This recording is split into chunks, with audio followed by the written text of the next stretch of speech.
reschedule ya dari yang sebelumnya. Mohon maaf di hari ini karena di minggu kemarin saya tidak bisa masuk, dan untuk besok pun nanti teman-teman udah keburu CSL ya. Jadi saya minta ditarik di hari Selasa pagi ini ya. Untuk materi saat ini kita akan membahas tentang bayi dengan kelainan genetik mutasi DNA. Ya, pastinya untuk materi ini teman-teman harus tahu ya, harus tahu yang pertama. Yang kedua, ini di luar kompetensi kita, ya. Artinya penata laksanaannya tidak 100% oleh kita, tapi setidaknya kita harus tahu tanda gejala klinis, kemudian angka kejadiannya, gitu ya, epidemiologinya, kemudian juga penata laksanaannya biasanya seperti apa pada kasus-kasus gangguan metabolik dan neurologis ini. Ya, barangkali angka kejadiannya ini jarang, tetapi bisa saja terjadi. Ya, makanya nanti teman-teman diperkenalkan dengan beberapa kasus ini supaya tidak blank banget gitu ya. Kalau misalnya seandainya selama tete-tete jadi bidan itu menemukan kasus berikut, gitu ya. Yang dibahas yang pertama bayi dengan kelainan genetik mutasi DNA. Kalau untuk materi sebelumnya barangkali terkait dengan fenilketonuri, ya masih ingat ya yang sempat saya bahas juga, atau dosen lain, karena di setiap kelasnya beda-beda ya gitu. Saya lupa kemarin ngisinya di mana, di kelas mana. Intinya tentang PKU, kemudian galaktosemi. Yang sebelumnya itu materinya tentang riwayat turunan ya, riwayat keluarga dengan fenilketonuri dan galaktosemi. Namun pada pembahasan ini fokus kepada bayinya yang sudah kena gangguan tersebut akibat dari tadi faktor genetik, tapi si bayinya sudah kena, ya. Nah, kemudian ada materi juga tentang kasus Tay-Sachs Recording in disease, progress. polisakaridosis, kemudian Duchenne muscular dystrophy. Untuk mutasi DNA, ini perubahan permanen dalam urutan basa genetika. Ya, terjadi mutasi atau perubahan ya, perubahan genetik. Kemudian terjadi secara alami atau akibat paparan zat tertentu. Makanya kalau ibu hamil harus hati-hati ya, gitu. Apalagi zat-zat kimiawi ya, baik dari obat maupun dari hal lainnya, itu hati-hati sekali. Kemudian dapat diwariskan dari orang tua atau terjadi secara spontan. Gangguannya ada dua, yang pertama metabolik, yang kedua neurologis ya. Untuk gangguan metabolik ini, gangguannya berupa gangguan proses biokimia dalam tubuh. Sedangkan untuk neurologis berkaitan dengan otak dan sistem saraf. Jadi yang diserang adalah fungsi otak dan sistem saraf. Kemudian di sini ada gangguan metabolik dan neurologis ya. Contohnya tadi ya kasus Tay-Sachs disease, kemudian galaktosemi, fenilketonuri yang kita sebut juga dengan PKU, kemudian ada juga MPS sindrom Hurler dan Hunter. Ini MPS itu apa? MPS itu mukopolisakaridosis ya. Kemudian ada Duchenne muscular dystrophy atau DMD.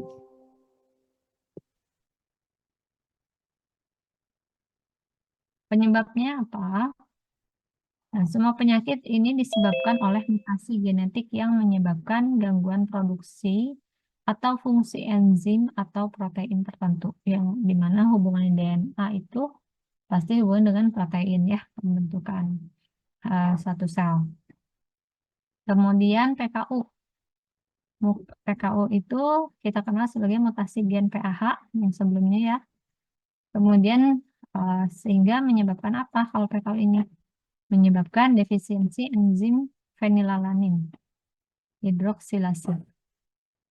Nah, kemudian untuk galaktosemi juga ini merupakan mutasi gen GALT yang teman-teman pernah bahas sebelumnya. Sebagai defisiensi enzim galaktosa 1 fosfat uridiotransferase. Nah, keduanya ini bisa menyebabkan kecacatan pada janin, kemudian gangguan pertumbuhan, perkembangan, dan lain-lainnya ya, gitu yang pernah dibahas sebelumnya. Kemudian ada Tay-Sachs. Tay-Sachs ini mutasi gen heksa, menyebabkan defisiensi enzim heksosaminidase tipe A. Kemudian ada MPS, ini akibat dari mutasi gen IDUA atau Hurler atau IDS atau Hunter. Nanti teman-teman bisa membaca, soalnya ini banyak sekali materinya ya. Intinya MPS ini menyebabkan atau ditandai dengan defisiensi enzim lisosomal. Kemudian ada DMD. DMD ini mutasi gen distrofin, tidak terbentuknya protein distrofin. Kalau dari angka kejadian untuk PKU ini 1:10.000 sampai 15.000 per kelahiran hidup. Kemudian galaktosemi ini kasusnya lebih jarang ya. 1:30.000 sampai 60.000. Kemudian untuk Tay-Sachs paling umum pada keturunan Yahudi Ashkenazi, yaitu 1:3.600 ya. Pada materi sebelumnya dibahas tentang ada beberapa penyakit genetik yang lebih banyak diderita oleh apa namanya warga-warga di kalangan Eropa gitu ya dan Afrika. Sedangkan kalau di Asia itu sangat-sangat amat jarang gitu ya. Sebelumnya pernah teman-teman pelajari ya di minggu sebelumnya. Kemudian untuk MPS ini bervariasi, kejadiannya sekitar 1:100.000 sampai 250.000. Artinya sangat jarang ya, gitu ya, langka. Kemudian DMD ini 1:3.500 dan terjadinya banyaknya pada bayi laki-laki. Kalau dari klasifikasi gangguan metabolik itu yaitu PKU, galaktosemi, Tay-Sachs, dan MPS. Sedangkan untuk gangguan neuromuskular, gangguan saraf, gangguan otot, ya itu pada kasus DMD.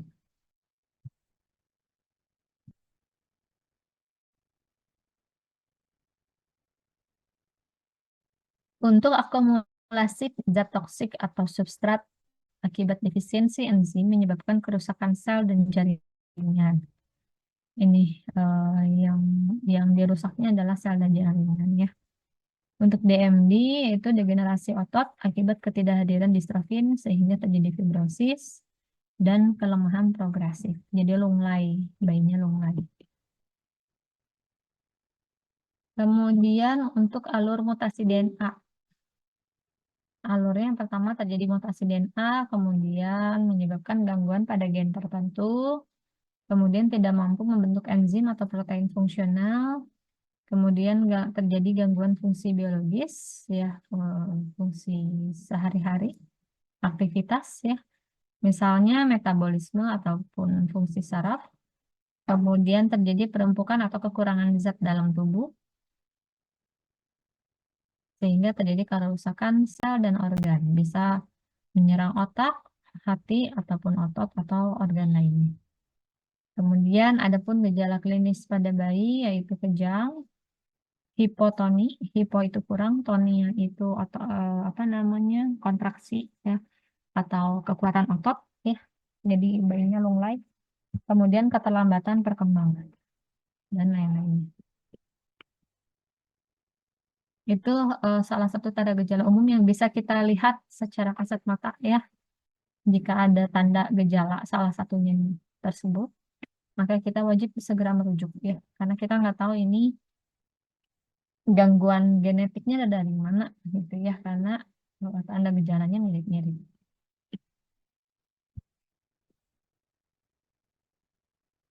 Untuk PKU masih ingat ya di minggu lalu, gejala utamanya bau urinnya khas, terjadi keterlambatan perkembangan, dan juga kejang ya untuk fenilketonuri. Nah, untuk galaktosemia itu gejala utamanya, kalau utama itu berarti dominan ya, gejala paling dominan yaitu muntah, terjadi icterus atau kuning bayinya, kemudian katarak pada bayi, hepatomegali atau pembesaran pada area hepar atau hati, dan juga terjadi sepsis, infeksi ya. Nah, kemudian untuk Tay-Sachs ini gejala utamanya hipotonus atau lunglai, lemah ya. Kemudian kejang, kemudian cari red spot di retina. Jadi ada titik-titik merah di retina bayi. Kemudian MPS terjadi dismorfisme wajah, yaitu gangguan bentuk ya, gangguan bentuk wajah, terjadi retardasi mental atau keterbelakangan mental, dan juga gangguan tulang. Kemudian DMD, gejala utamanya itu lemah progresif. Progresif itu berarti makin lama makin lemah gitu ya. Kemudian ada tanda Gowers dan pseudo hipertrofi betis. Pseudo itu artinya mirip ya, mirip.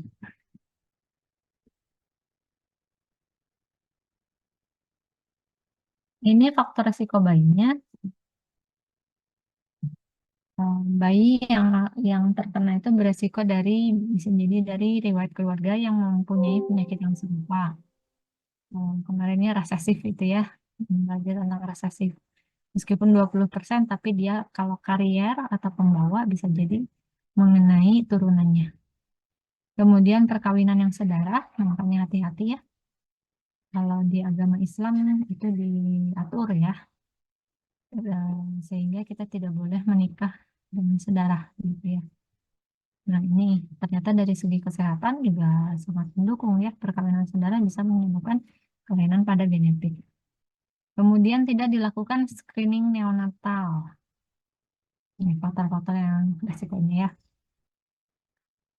Screeningnya banyak ya. Bisa anamnesa, pemeriksaan fisik. Kalau ada tanda-tanda kelainan bisa dilanjutkan dengan pemeriksaan laboratorium sesuai dengan kebutuhan. Kemudian jenis kelamin laki-laki pada kasus DMD dan MPS Hunter. Itu juga lebih beresiko ya terkena pada yang gendernya itu. Nah, ini untuk diagnosis banding. Ada beberapa kasus yang tanda gejalanya mirip ya dari yang kasus tadi sebelumnya ya. Yang pertama spinal muscular atrophy ya. Jadi kalau atrofi itu berarti jaringannya mati ya.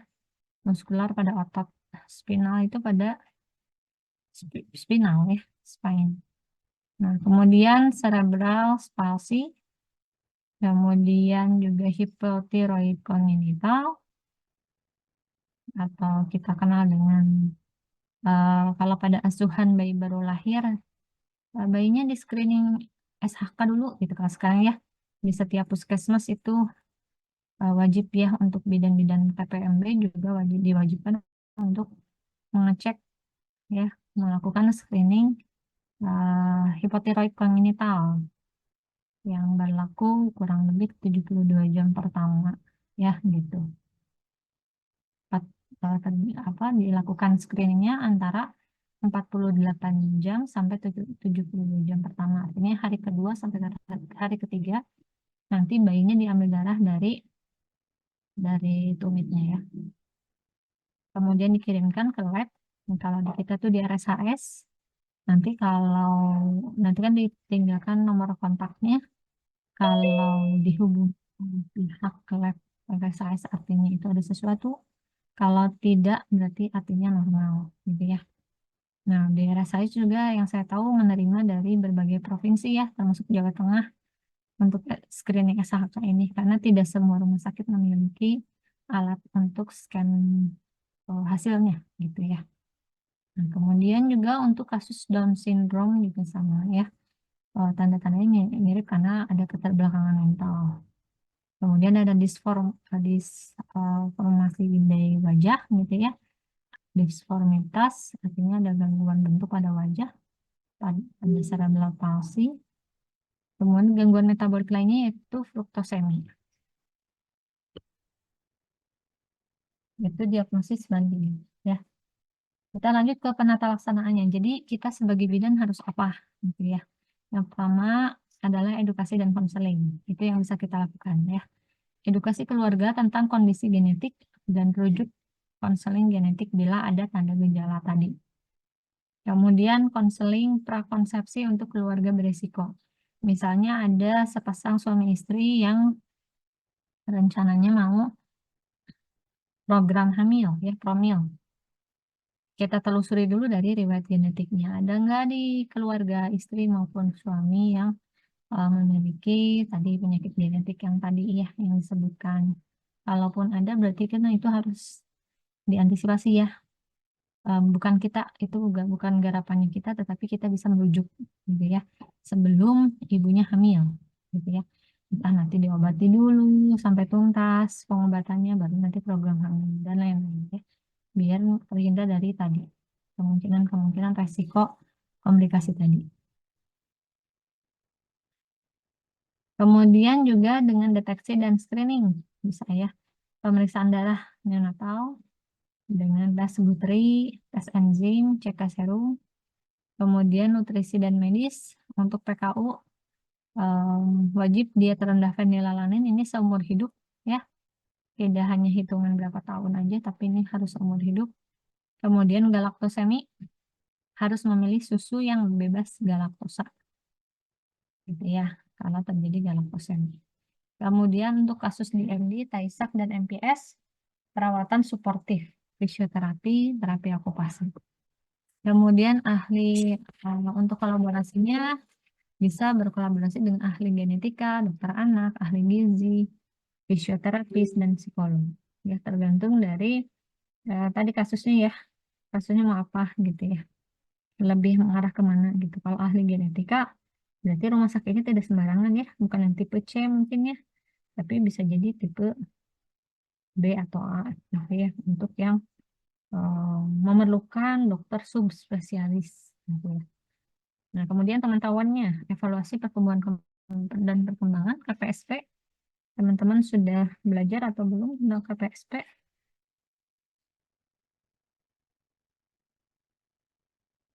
Adanya penyimpangan misalnya gitu ya, penyimpangan pada anak ya, disesuaikan dengan umurnya. Jadi KPSP itu untuk mendeteksi terjadi penyimpangan atau enggak gitu ya.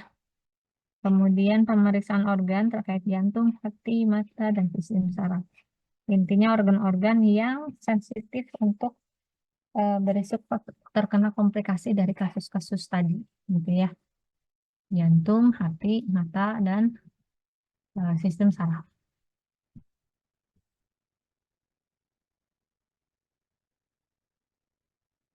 Ya, mungkin itu sekilas ya tentang kelainan genetik ya, bayi dengan kelainan genetik mutasi DNA. Sampai sini ada yang mau didiskusikan kembali?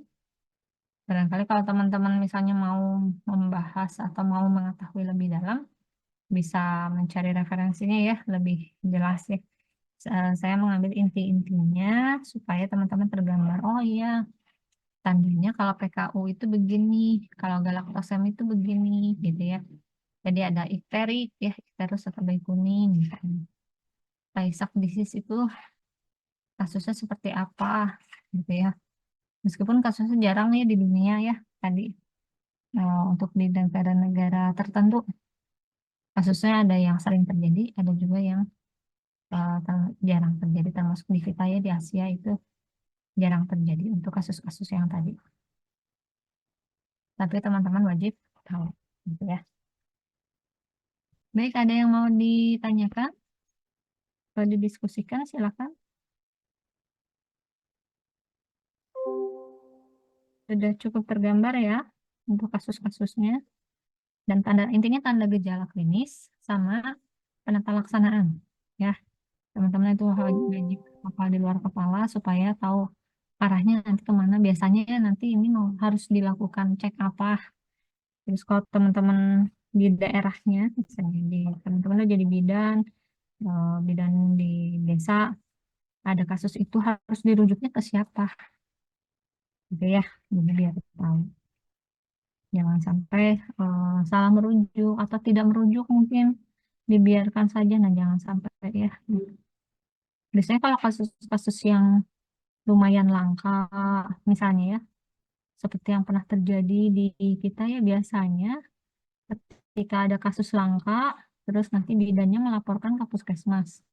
Dari puskesmas itu nanti ada tim untuk merujuk ya ke rumah sakit tertentu, misalnya RSHS ya. Nanti kalau kasusnya itu langka sekali, biasanya dijadikan apa ya? Bukan eksperimen ya. Jadi si kasus ini itu karena langka, jarang terjadi, pengobatannya harus multi tim ya, nggak hanya dokter anak aja. Nah itu biasanya nanti kasusnya diangkat ya, dibawa ke etik, terus ditindaklanjuti. Kemudian biasanya untuk pengobatannya dibayar oleh negara. Ya, mungkin teman-teman yang sempat mendengar di berita entah di televisi atau di mana ya kasus-kasus langka, kemudian dirawat di rumah sakit besar, gitu ya, rumah sakit pemerintah besar, entah di RSCM atau di RSHS atau di yang di Surabaya, gitu ya. Kasusnya ditangani oleh tim dokter dari rumah sakit, misalnya gitu ya. Mana gitu ya, Surabaya misalnya gitu. Nah, itu kasusnya langka dan itu biasanya sambil diteliti biasanya. Kalau kasusnya langka itu sambil dokternya selain menangani juga, kenapa ini bisa terjadi di dalam nih gitu ya, sampai ada tim yang untuk menelitinya juga. Ini karena apa? Kemudian diambil eh, apa namanya kalau ke belakang retrospektif gitu ya, pendekatannya retrospektif. Kasusnya kenapa bisa terjadi? Lihat riwayat keluarganya, terus dilihat lagi gizi dan lain-lain gitu ya. Dia ditelusuri mendalam. Jadi ada proses penelitiannya juga itu kalau yang langka. Dan untuk pengobatannya ya karena langka, jadi kan uji coba ya gitu. Efektif tidak menggunakan ini. Berarti dilihat lagi progresnya. Nanti sambil dilihat kemajuannya. Dan biasanya kalau di bawah Menteri Kesehatan dia nanti mendapatkan free biayanya ya gitu untuk kasus langka tersebut. Penanganannya pun langka gitu ya. Penanganannya misalnya sulit dan butuh biaya besar, sedangkan keluarga tidak mampu gitu ya biasanya. Seperti itu. Baik, ada lagi teman-teman? Ada yang mau dibahas lagi? Atau sudah cukup tergambar?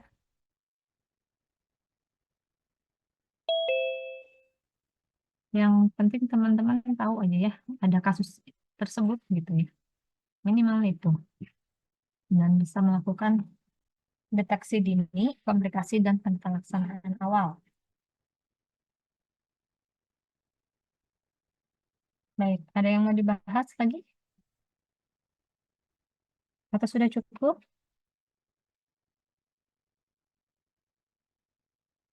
Materinya singkat ya ini ya. Sebagian udah dibahas yang waktu di minggu lalu kalau nggak salah yang lewat keluarga ya. Pokoknya pada bayinya saja.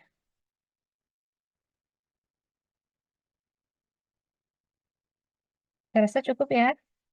Pada diem ini mudah-mudahan bisa dipahami. Izin sudah cukup, Ibu. Oke ya, oke. Baik, nanti saya share materinya dan silakan bisa dibaca-baca lagi kalau misalnya kurang penjelasan atau misalnya saya pengen tahu lebih dalam gitu ya, emang nggak? Silakan kalau bisa membaca lebih dalam lagi dari kasus-kasus tadi ya. Baik, mungkin itu yang bisa saya sampaikan teman-teman. Terima kasih atas perhatiannya untuk pagi hari ini. Saya tutup. Wabillahi taufiq wal hidayah. Wassalamualaikum warahmatullahi wabarakatuh. Waalaikumsalam. Terima kasih, Bu. Ya, sama-sama. Ya.